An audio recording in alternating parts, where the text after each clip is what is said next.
à toutes et tous les fratés, j'espère que vous allez bien.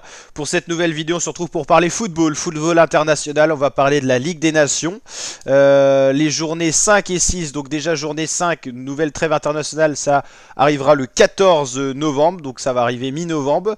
Et la journée 6, ça sera entre le 17 et le 19. Donc en gros, vous l'avez compris, du 14 au 19 novembre, ça sera la trêve internationale pour les équipes donc des pays, des nations. Et puis là, donc la Ligue des Nations s'intéresse aux équipes européennes qui sont réunies par ligue.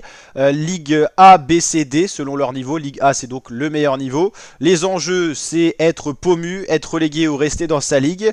Et pour les équipes de la Liga, la meilleure ligue, il y a une possibilité d'aller en quart de finale pour les 4 premiers et les 4 deuxièmes des groupes. Les troisièmes et les quatrièmes, maintenant, c'est plus le même format. Ils s'affrontent en barrage pour ne pas être relégués. C'est plus, vous savez, le ventre mou, deuxième, troisième, de base en Liga. Ils restaient en Liga. Le quatrième était relégué. Maintenant, il y aura des barrages pour rajouter des matchs. C'est le nouveau format de cette année. Déjà, le nouveau format, c'est la réapparition des quarts de finale. Donc, ça fait que c'est plus uniquement les 4 premiers de Liga qui vont dans le Final Four. Maintenant, vous l'avez compris que c'est les premiers et deuxièmes. Donc, 8 équipes, ça fait des quarts de finale à la place des demi-finales, ça c'est le changement. Et ensuite il y a des barrages qui peuvent faire s'affronter aussi des équipes de ligue inférieure avec la ligue supérieure, c'est assez schmilblick, mais on aura le temps de voir tout ça.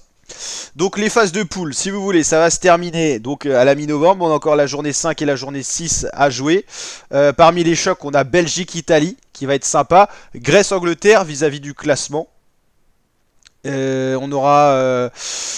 Pays-Bas-Hongrie, ça sera pas mal aussi. Qu'est-ce qu'on a d'autre en petit choc? On aura bien sûr la France, Italie-France, ça sera un beau match. On va aller voir les classements justement pour voir un petit peu l'enjeu, c'est toujours plus parlant. Donc pour la Liga, groupe 1, le Portugal est pour l'instant en tête. Le Portugal qui devrait se diriger vers les quarts de finale de cette Ligue des Nations.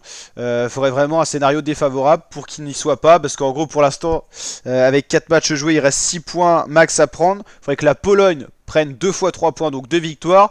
Et une meilleure différence de but que le Portugal. Le Portugal qui a déjà 10 points, donc ils sont quasi certifiés d'être qualifiés en tant que premier ou deuxième de leur groupe, tout dépendra de leur résultat. Voilà, un seul point du match nul leur servirait de qualifier pour le tour suivant. Donc Portugal-Croatie qui sont en tête de ce groupe-là, c'est les deux meilleures équipes de ce groupe, donc c'est pas illogique. La Pologne un petit peu entre les deux, et l'Écosse en dernière position. L'Écosse qui devrait être vraisemblablement en difficulté pour être reléguée en ligue inférieure, mais vous l'avez compris, système barrage, rien de sûr. Le groupe 2 qui nous intéresse, vu qu'il y a la France, c'est très serré. Italie-France, premier et deuxième se tiennent en 1 point. C'est le groupe le plus serré. Il y a eu un faux pas de la France, mais l'Italie a fait un match nul, ce qui a relancé un petit peu la compète. Donc Italie-France, il y aura un choc intéressant pour savoir qui va finir premier. Et Belgique... qui peut encore rêver d'être premier, mais il faudra un scénario très favorable, que l'Italie ne prenne plus de points, et l'Israël avec 0 points, qui devrait être relégué en ligue inférieure, même en passant par les barrages, normalement, ça devrait être ça. Groupe 3, Allemagne, Pays-Bas, Hongrie, Bosnie, bah là c'est pas aussi équilibré qu'on le pense, qu'on le pensait. Pays-Bas pas au niveau de l'Allemagne, plus au niveau de la Hongrie, d'où les chocs qu'on disait Pays-Bas-Hongrie et tout ça. L'Allemagne en tête qui devrait normalement se qualifier pour le tour suivant, même si c'est pas sûr, mais ils sont bien partis. La Bosnie un petit peu en retrait. Et le groupe 4 avec l'Espagne qui domine et le Danemark qui s'accroche bien, un petit peu en dessous, Serbie et Suisse. Suisse qui déçoit quand même, un seul point de bris, c'est très peu. La Serbie qui a surpris plus agréablement. J'attendais peut-être les Serbes en dessous de la Suisse et finalement c'est la Nati qui est au fond de ce groupe. Donc pour l'instant, ouais, surprise négative la Suisse quand même, qui se retrouve à petite équipe, hein, qui se retrouve quasiment 4ème au niveau Bosnie, Israël, Écosse. Bon, ils ont un groupe pas facile, c'est vrai. Et agréablement surpris par la Hongrie quand même, qui pose de nombreux problèmes dans le groupe, notamment aux Pays-Bas. Un peu déçu de la Belgique quand même, mais j'ai envie de dire heureusement pour le groupe de la France, et toujours un peu déçu de la Pologne.